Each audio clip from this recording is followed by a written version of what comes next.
Good morning, everybody. Hi, welcome all. Thank you all for coming. Very rainy start to the week. Guess that's a joke. We're talking about water. So, yeah, I guess it sets the mood, doesn't it? My name is Tyler Davis. I am with the Department of Environmental Stewardship at the county. Sea level rise, the county's been talking about for a very long time. But it's becoming now time to start thinking more proactively about what we do happen in the future as we prepare for it. And so it's a big community discussion. It's a discussion that you can bring all of the members of the community to the table. And so that's kind of what we're doing today, is getting those discussions started so we can actually put some action rather than just studies and prepare for the worst. There are things we can do that we talk about. So we invited Herrera here. So we've got Andrea McLennan and Rachel Johnson with Herrera, and they're going to take us through a bit of a workshop, giving you some background on sea level rise, and using that as kind of a setting the table to have some discussions. I'll also introduce my in the back there is Andrew Smith. She's the director of environmental stewardship. And is helping me to target on the civil rights as well. Rachel and Andrea, I'll turn it over to you just to introduce yourselves and we'll take us off. Thanks.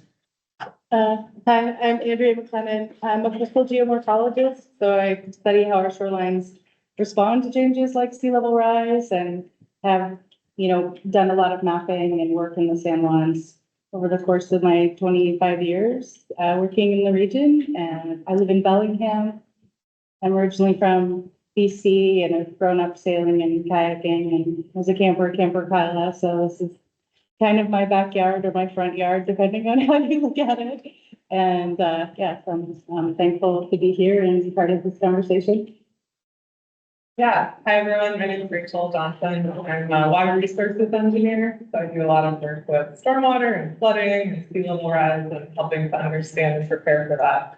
Don't have nearly Andrea's years of experience here, but I do love bike camping and trying to get as often as I can. So be here with you all tonight.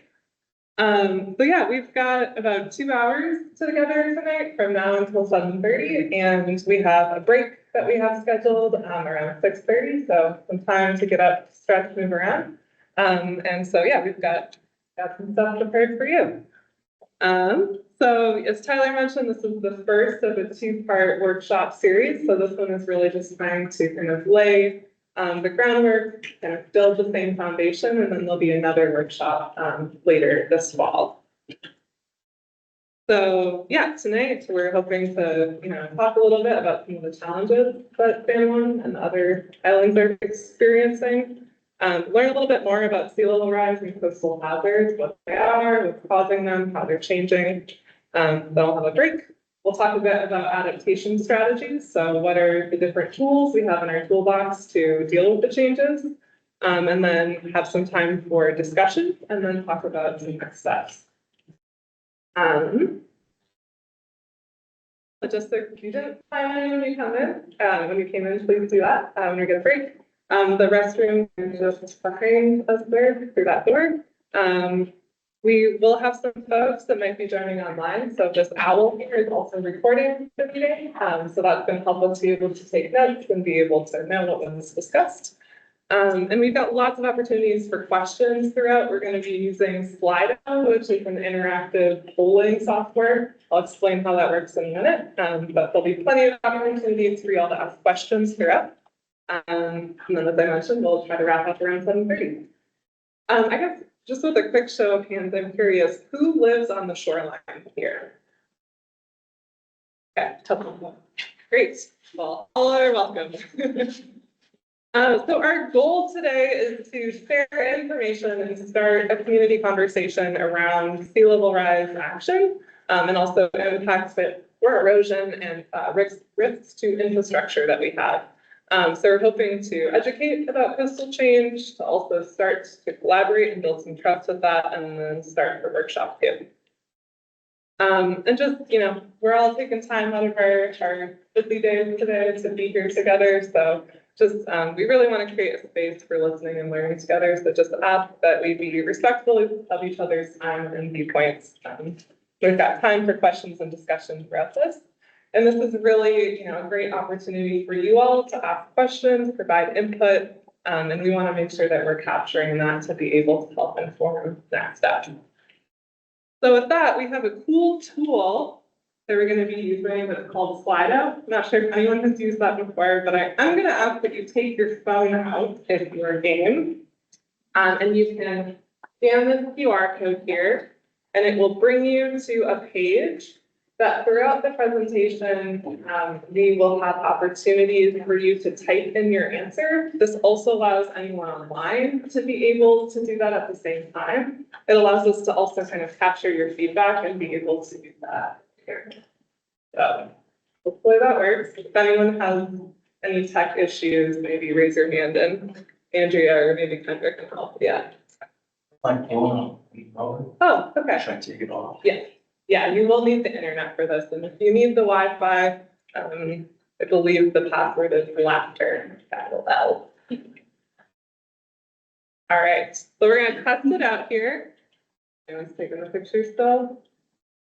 Okay, so what is your favorite part of fall in one word? And you can type an answer there, and as you do, they'll pop up here.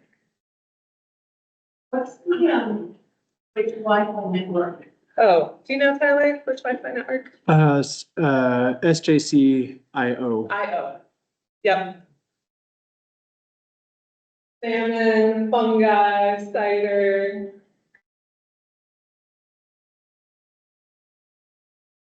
Turn of rain.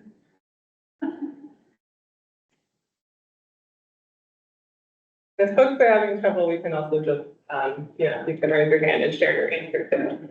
We want to make sure we hear from you and that technology is not a barrier to that. So if Slido's not working for you and you want to share an answer, just raise your hand and feel free to share. Leave, flow, this. They're all great things. What's that? Salmon definitely the winner though. All right, so one other question just to kind of warm up here. What brings you here today? Why are you at this? Why did you choose to spend your evening with us at this workshop? Is there anyone on there? Make sure they're 3. okay. Curiosity, learning, love of the shoreline, science, the wind. They're all great things. Great apples. Climate resilience, king tide. Well, we're hoping to touch on a lot of these things tonight. Just give it another second. And then the last thing I want to show here is that we do have on that app, there is a little spot here for questions. So if you have any questions as we're presenting and you're like, I don't want to forget that, you can type it there and we'll be able to come back to them throughout the presentation. We'll also have spots for you to raise the hand if you've got a question as well. But please know that that's there. So I'll let you know when you need your phones again. But now we'll move into the rest of the presentation. I have my phone here just to keep an eye on time, so I want to make sure we get our break. Okay, so changes. We're seeing lots of changes, flooding and erosion. That's the reason I think that many of you said you were here tonight. These are pictures from the island. Maybe some of these are familiar photos. So we're seeing lots of changes, more flooding during high tides and storms. There's several roads that have seen water over the surface during tides. We're seeing erosion of bluffs and beaches, retreating with wave action and rainfall, seeing beaches that are narrowing in other areas. And then also impacts from stormwater, perhaps, more rain, more intense rain that can overwhelm drainage and also contribute to erosion in places. Also seeing lots of changes in infrastructure. Also perhaps familiar images of road impact with being washed out, flooding closer to homes than we would want to see. So, damage to roads, loss of access that can come with that, concerns with septic systems, having too much water near them, not allowing them to function as they need to, impacts to drinking water and well water, with salt water being able to get into wells more easily, and then also risk to utilities and buildings and other infrastructure that has seen more floodwaters during king tides and storms. And then also buildings on bluffs that are close to the bluff crest that might be feeling the impacts of erosion. You know, people, human health and safety always comes first. We're also seeing changes though to our ecology, to our habitats. So, you know, super important. Our beaches, our bluffs, our estuaries, they provide a lot of really valuable services for us and support many fish and birds and marine mammals. Also provide some natural protection, can help buffer impacts of waves and storms. They give us good water quality, they help store carbon, and also have a lot of cultural and recreational values and have for people for many, many, many thousands of years. But we also know that these systems are also seeing a lot of impacts and changes with sea level rise, and erosion, and compound flooding. Shoreline armoring can also reduce sediment, where sediment is coming from, and it disrupts habitats. We also see habitat in coastal sleeves where development and changes in water levels are kind of squishing things and creating less space for them. But we'll talk a little bit more about all of these in the preview. And as Tyler mentioned, San Juan County has been doing a lot of work for decades with all of this, including a sea level rise, county-wide vulnerability assessment that created maps and looked at impacts from 2 feet and 5 feet of sea level rise, you know, community engagement, gathering input from folks, and then also regional collaboration with other groups to share lessons and approaches. So our conversation today is really just building on all of that previous work. And planning ahead is important because it gives us more options. So it allows us to act before more damage happens. It lets us look at different alternatives and compare the benefits and the costs with those. Helps us protect the things that matter the most. Can also help reduce costs over time because you're less surprised by changes that are happening and you're able to act more proactively. So it doesn't mean making decisions now, it just means kind of starting the conversation, exploring possibilities, and then getting ready to make changes. And also just want to say, you know, no decisions are being made now. There's no agenda that Andrea and I have for presenting here. We're just here to help start a conversation. And in adapting, you know, here everyone has a role to play. The county can't do everything alone. It's going to be a collaborative community-wide effort. And some things might be personal choices like adapting a house or looking at changes to a septic system. And other things are going to be more collective, like rethinking public spaces and roads and access. So yeah, our goal is to share information and listen to concerns and ideas. And we'll be using your input to shape the next workshop that we'll have and also future planning. And also to give county staff an opportunity to review your input and hear your input and ideas. So if you want to take your phone out again, we have another question here. We are curious, what changes have you noticed in your community? Flooding, erosion, damage to infrastructure, changes to habitat, something else? And if anyone wants to elaborate on their answer, feel free to raise your hand and I'd love to hear from you. Yeah. I'm here, I don't know how to walk. That's okay. Do you want to give, what changes have you noticed? Do you notice more erosion or flooding or damage to infrastructure? No, I haven't. Okay, yeah, that's fine. Yeah, we're curious. Yeah. Anyone else have a change they've noticed that they want to share? Looks like erosion is definitely a big change people have noticed. Also some damage to infrastructure. Looks like a little bit less with flooding and change to habitat. Did anyone say something else? Curious if you did what? Yeah. Species abundances. Yeah. Yep. Species abundant. So less of different types of species. Okay, well, thank you. All right. All right, so just checking to see if there's any questions. Stormwater management on eroding shorelines, we will get to that. That was a great question. All right, just did a time check. Okay. So we're gonna dive in a little bit more here to sea level rise and coastal hazards. All right, so sea level rise, what is it? This is the long-term increase in the average height of the ocean. So, sea level rise is also important because it sets the baseline for other things like erosion. So we have the baseline level of the sea, tide make that higher, storm surge can push the water higher than that, and then we also can have waves on top of that. So sea level really sets the baseline. So when sea level rises, it pushes all of that up and allows water to go higher and more inland and cause extra damage. And so why this is happening? This is really driven by changes in global temperature. This is a really cool image that I like here. So it shows average global temperature for every year from 1850 to present.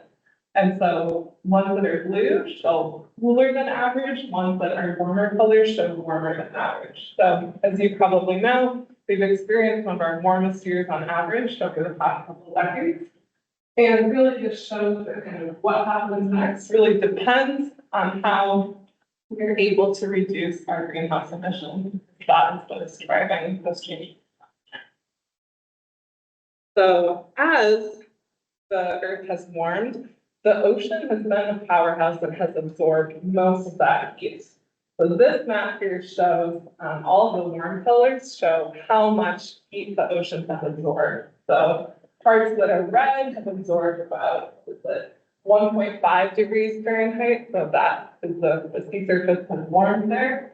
And with the even warmer colors there, it's even more than that.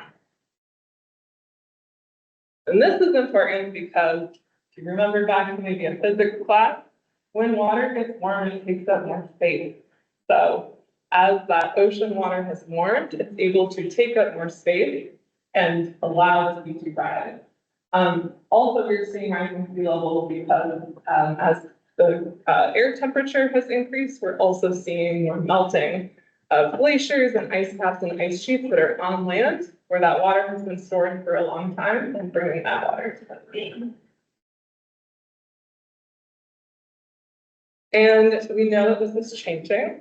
So sea level rise is accelerating. Two kind of interesting graphs here. The important thing is that the one on the left is a straight line, it's linear. So that shows sea level rise over the past 100 years. It's been a pretty steady increase there. It shows the tide gauge in Seattle that's been measuring for the past 100 years. So we've seen about 8 inches over that time period. If you look to the future, over the next 100 years, we see that that's accelerating. Those are now curved lines.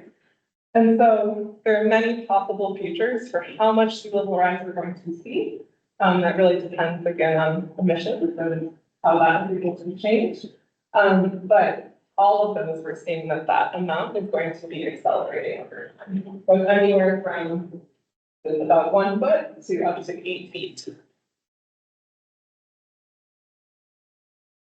And as sea level rises, that also can increase the frequency of flooding with high tides. So historically, we had about 1.8 days of minor high tide flooding per year. Around 2050, that could be closer to 6 days per year. And then when we look all the way out at 2100, that could be as many as 120 days per year. So as that water level is higher, it allows something like a king tide or a high tide to do even more damage than it would have previously. So kind of thinking back to this, it pushes all of that up. Just a little detour, storms are also an important part of that. We often hear talk about the 100-year storm or the 100-year event, which can be kind of a confusing thing. What that really means is that there's a 1 out of 100 or a 1% chance of that happening in any given year. So if I happen to have an 100-side dice and I rolled it, my odds of rolling an 100 would be 1 out of 100. If I rolled it again, same thing, 1 out of 100. So can happen in any given year.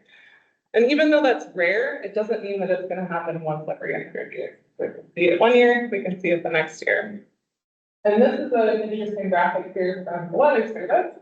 So if we look at a 100-year flood and the statistics for that, the chance that a home would flood at least once over a 30-year mortgage is 26%.